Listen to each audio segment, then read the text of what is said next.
Hello friend, अभय education में आपका स्वागत है।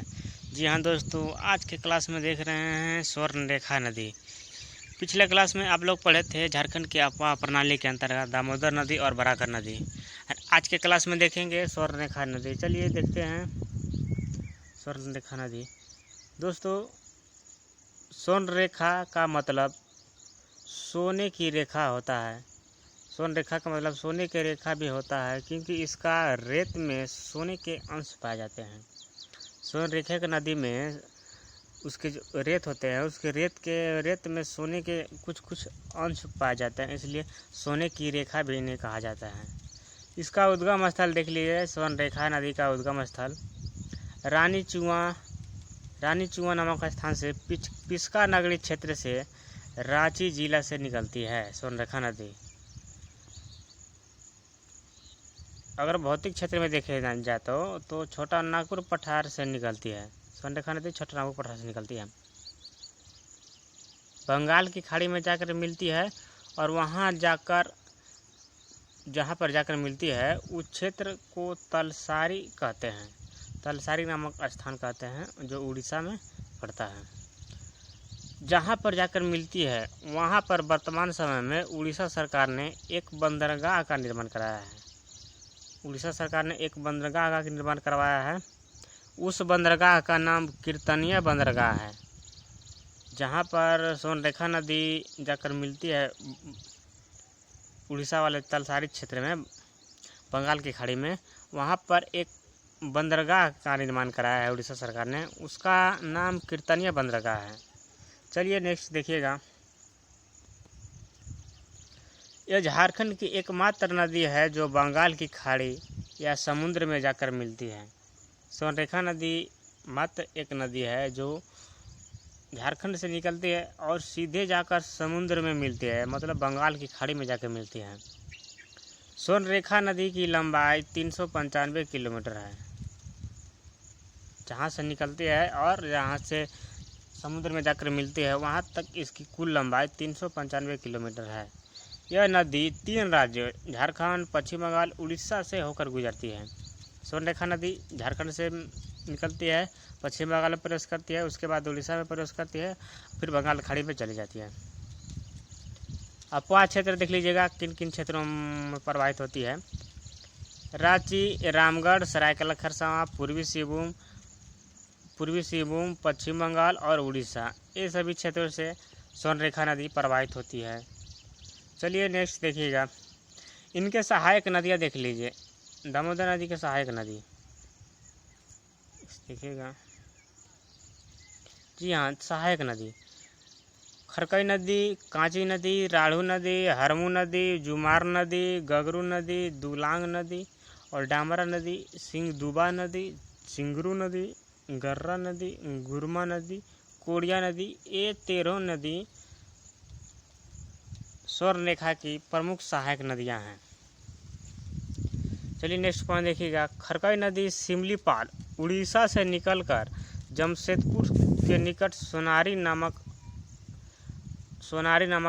स्थान पर आकर स्वर्णरेखा नदी मिलती है। जो स्वर्णरेखा की सहायक नदी खरकई नदी है वो सिमलीपाल उड़ीसा से निकलती है और जमशेदपुर के निकट सोनारी नामक स्थान पर आकर स्वर्णरेखा नदी में मिलती है। हरमू नदी नामकुम, रांची में आकर स्वर्णरेखा नदी मिलती है। हरमू जो स्वर्णरेखा की सहायक नदी है। चलिए देखिएगा नेक्स्ट पॉइंट, प्रमुख स्थित शहर। इसके किनारे प्रमुख कौन कौन से शहर है। रांची है, नामकुम है, चांडिल है, जमशेदपुर है, आदित्यपुर, घाटशिला, ये सभी शहर स्वर्णरेखा नदी किनारे स्थित है। चलिए नेक्स्ट देखिएगा। इस नदी के किनारे प्रमुख जलप्रपात देख लीजिए। पहला हुंडरू जलप्रपात। हुंडरू जलप्रपात स्वर्णरेखा नदी पर स्थित है तथा रांची जिला में स्थित है। हुंडरू जलप्रपात, इसकी ऊंचाई 98 मीटर है। यह झारखंड की दूसरी सबसे ऊंची जलप्रपात है, लेकिन सबसे अधिक प्रचलित हुंडरू जलप्रपात ही है। झारखंड की दूसरी सबसे ऊंची जलप्रपात है। पहला में बूढ़ा घाघ है। दूसरा देख लीजिएगा दसम जलप्रपात। दसम जलप्रपात यह कांची नदी पर स्थित है। यह रांची जिला में स्थित है। दसम जलप्रपात जो कांची नदी पर स्थित है, यह रांची जिला में स्थित है। इसकी ऊंचाई 40 मीटर है। दसम जलप्रपात की ऊंचाई 40 मीटर है। और नेक्स्ट देखिएगा गौतम धारा जलप्रपात, जिसे जोरहा जलप्रपात कहते हैं। यह नदी राढ़ू नदी पर स्थित है और रांची जिला में है। इसकी ऊंचाई 17 मीटर है। गौतम धारा जलप्रपात की ऊंचाई 17 मीटर है। चलिए नेक्स्ट देखिएगा, इस नदी के किनारे अवस्थित वन्यजीव अभयारण्य को देखिए। दलमा वन्यजीव अभयारण्य। दलमा वन्यजीव अभयारण्य, ये अभयारण्य सोनरेखा और खरकई नदी के संगम पर स्थित है। दलमा वन्यजीव अभयारण्य सोनरेखा और खरकई नदी के संगम पर स्थित है। यह अभयारण्य दलमा पहाड़ी पर स्थित है। दलमा वन्यजीव अभयारण्य जो है दलमा पहाड़ी पर स्थित है। स्थिति ये पूर्वी सिंहभूम जिला में स्थित है। दलमा वन्यजीव अभयारण्य पूर्वी सिंहभूम जिला में स्थित है। इसकी स्थापना 1976 ईस्वी में संजय गांधी के द्वारा किया गया था। यह झारखंड का एकलौता हाथी संरक्षित क्षेत्र है। दलमा वन्यजीव अभयारण्य हाथी के लिए संरक्षित है। नेक्स्ट देखिएगा परियोजना। परियोजना 1982 से 83 में सोनरेखा नदी घाटी परियोजना चालू किया गया। 1982-83 में सोनरेखा नदी घाटी परियोजना चालू किया गया। इसका संचालन विश्व बैंक, वर्ल्ड बैंक के द्वारा किया जा रहा है। वन्यजीव जो सोनरेखा नदी घाटी परियोजना है उसका जो संचालन वर्ल्ड बैंक के द्वारा किया जा रहा है। चलिए नेक्स्ट देखिएगा,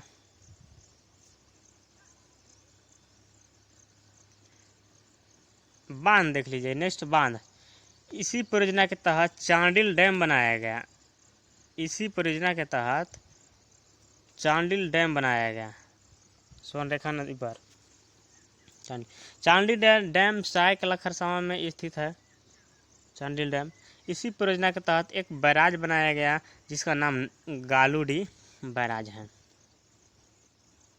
सोनरेखा नदी घाटी परियोजना के तहत यह घाटशिला के पास स्थित है। गालूडी जो बैराज है यह घाटशिला के पास स्थित है। अब नेक्स्ट देखिएगा पॉइंट, गेतलसूद बांध। गेतलसूद बांध रांची जिला में स्थित है। सोनरेखा नदी पर स्थित है।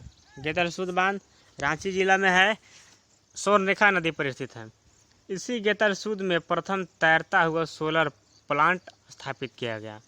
गेतलसूद बांध में प्रथम तैरता हुआ सोलर प्लांट स्थापित किया गया। नेक्स्ट पॉइंट देखिएगा, सोनरेखा और खरकई नदी के संगम पर TISCO Tata iron and steel company की स्थापना की गई। 1907 ईस्वी में की गई। सोनरेखा और खरकई नदी के संगम पर 2005 में नाम बदलकर टिस्को को Tata iron and steel company को टाटा स्टील कंपनी कर दिया गया। चलिए नेक्स्ट देखेंगे, ये देखिए सोनरेखा नदी का मैप। यहाँ पर झारखंड का मैप है। जिस तरह सोनरेखा यहाँ से निकलती है रानी चुआ पिस्का नगरी नामक स्थान से रांची से निकलती है सोनरेखा नदी।